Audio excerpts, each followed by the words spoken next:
ശ്രീ രവി മേനോൻ, കേരളത്തിൻ്റെ പഴയ തലമുറയിലെ ഏറ്റവും പ്രധാനപ്പെട്ട പ്രതിഭകളിൽ ഒരാൾ വിടവാങ്ങുകയാണ്. എങ്ങനെയാണ് അദ്ദേഹത്തിൻ്റെ ആ കാലത്തെ അങ്ങ് ഓർക്കുന്നത്? നമ്മുടെയൊക്കെ ബാല്യകാലത്ത് എനിക്ക് തോന്നുന്നു അന്നത്തെ തലമുറയുടെ മനസ്സിലെ മറഡോണ, മെസ്സി, പ്ലാറ്റീനി എന്നൊക്കെ പറയാവുന്ന ഒരു കളിക്കാരനായിരുന്നു. വളരെ അന്ന് ലോക ഫുട്ബോളുമായിട്ട് നമുക്ക് ആദ്യം എക്സ്പോഷർ ഇല്ല. നമ്മുടെ ഒരു ലോകകപ്പ് എന്ന് പറയുന്നത് സന്തോഷ് ട്രോഫി ആയിരുന്നു അന്നത്തെ കാലത്ത്. കേരളീയരുടെ ഒരു വികാരമായിരുന്നു സന്തോഷ് ട്രോഫി. അപ്പൊ ആദ്യമായിട്ട് കേരളം സന്തോഷ് ട്രോഫി നേടുമ്പോൾ അതിലെല്ലാ ഗോളുകളും ഫൈനലിൽ നേടിയത് മണിയാണെങ്കിൽ പോലും ആ വിജയത്തിന്റെ യഥാർത്ഥ ശില്പിയുള്ള ഒരാള് ആ ടീമിലെ ബേബികൾ ഏറ്റവും പ്രായം കുറഞ്ഞ കളിക്കാരിൽ ഒരാളായ നജിമുദ്ദീൻ ആയിരുന്നു. അപ്പൊ അന്ന് തുടങ്ങിയതാണ് ശരിക്കും പറഞ്ഞാൽ നജീമുദ്ദീനോടുള്ള ഒരു ആരാധന. അന്ന് റേഡിയോ കമന്ററി മാത്രമേ കേൾക്കാൻ പറ്റുള്ളൂ. അപ്പൊ കമന്ററിയിൽ ഏറ്റവും അധികം മുഴങ്ങി കേട്ടിരുന്ന പേര് നജീമുദ്ദീന്റെ ആയിരുന്നു.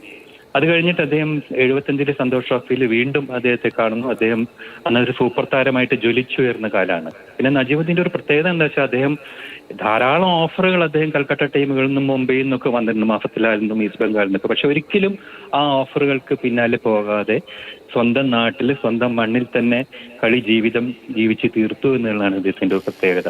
പല ഈ കേരളത്തിൽ അന്ന് അങ്ങോളം ഇങ്ങോളം അഖിലേന്ത്യാ ടൂർണമെന്റുകൾ ഉണ്ടായിരുന്നു. കണ്ണൂരിലും കോഴിക്കോടും തൃശ്ശൂരും തിരുവനന്തപുരം എല്ലാ ടൂർണമെന്റും, ഒരുപക്ഷെ കോഴിക്കോട് നാഗ്ജി ഒഴിച്ച് എല്ലാ ടൂർണമെന്റുകളിലും ടൈറ്റാനിയത്തിന്റെ വിജയത്തിന്റെ മുഖ്യ ശില്പികളിൽ ഒരാൾ നജീമുദ്ദീൻ ആയിരുന്നു.